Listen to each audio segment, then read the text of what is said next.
ሰላም ጤና ይስጥልን ክቡራን የዩቲዩብ ቤተሰቦች፣ የሰዓቱን አጫጭር መረጃዎች እየቀርብ ያለው እስከ ፍጻሜው አብራችሁን ቆዩ።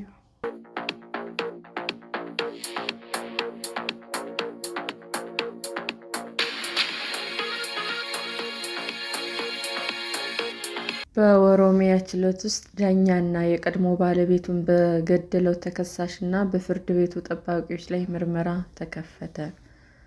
በኦሮሚያ ክልል ምዕራብ ሸዋ ዞን ወለመራ ወረዳ ፍርድ ቤት ክርክር ሲያደርጉበት የነበረውን የፍትህ ብሔር ክስ ውሳኔ በመቃወም ዳኛውንና የቀድሞ ባለቤቱን በሽጉጥ የገደለው ተከሳሽ ላይ ምርመራ መክፈቱ ተገለጸ። የክልሉ ጠቅላይ አቃቤ ሕግ ቢሮ የኮሚኒኬሽን ዳይሬክተር ጌታቸው ጣሰው ግለሰቡ በራሱ ላይ ጉዳት ካደረሰ በኋላ በቁጥጥር ስር ሆኖ ምርመራ እየተደረገበት እንደሆነ ለቢቢሲ ተናግረዋል። ድርጊቱ የተፈጸመው ከትናንት በስቲያ ሐሙስ ግንቦት 23 2018 ዓ.ም 4 ሰዓት አካባቢ ወልመራ ወረዳ ፍርድ ቤት በዋለው ችሎት ውስጥ ነው። አቀናው በቀለ የተባለው ተጠርጣሪ በፍርድ ቤቱ በቤተሰብ ጉዳይ ክርክር ሲያደርጉ መቆየቱንና ከባለቤቱ ጋር ፍቺ መፈጸማቸውን የገለጹት አቶ ጌታቸው ከትናንት በስቲያ የነበረው ቀጠሮ የንብረት ክፍፍል አፈጻጸምን ለመመልከት የተያዘ ነበር ብለዋል። ክርክሩ አብቅቶ የመጨረሻው ብይን እየተነበበ በነበረበት ወቅትም ተጠርጣሪው በችሎቱ የተገኙትን የቀድሞ ባለቤቱን ወይዘሮ አልማዝ መኮንንና ዳኛ ወይዘሮ ወርቄ ፈካን በያዘው ሽጉጥ ተኩሶ እንደገደላቸው ዳይሬክተሩ ገልጸዋል።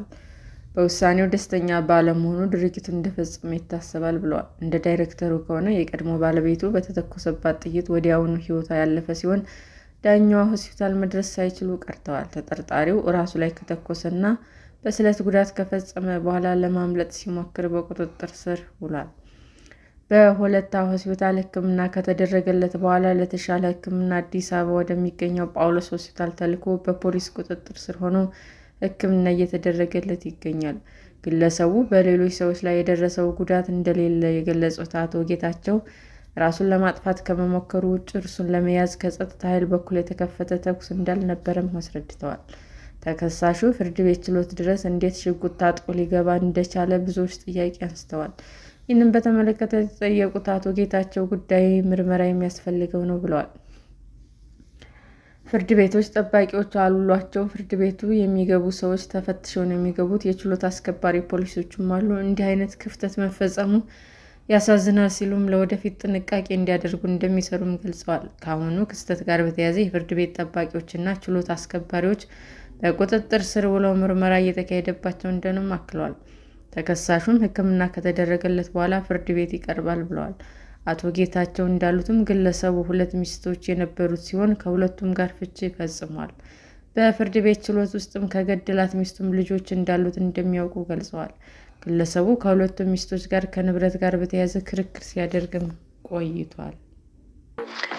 ሰላም ጤና ይስጥልን ውድ የዩቲዩብ ቤተሰቦች እንዴት ናችሁ? አዲስ ጀማሪ ነኝና ሰብስክራይብ ያደረጋችሁ አበረታቱኝ። አመሰግናለሁ። የዩቲዩብ አድማጮቻችን ለሰዓቱ ያቀረብኩላችሁ አጫጭር መረጃዎች ይህንን ይመስል ነበር። በሌላ መረጃ እስክንገናኝ ሼር፣ ላይክ፣ ሰብስክራይብ እንዲሁም ቢቀርብልን የምትሉት መረጃ ካለ ኮሜንት እያደረጋችሁ ቸር ቆዩን።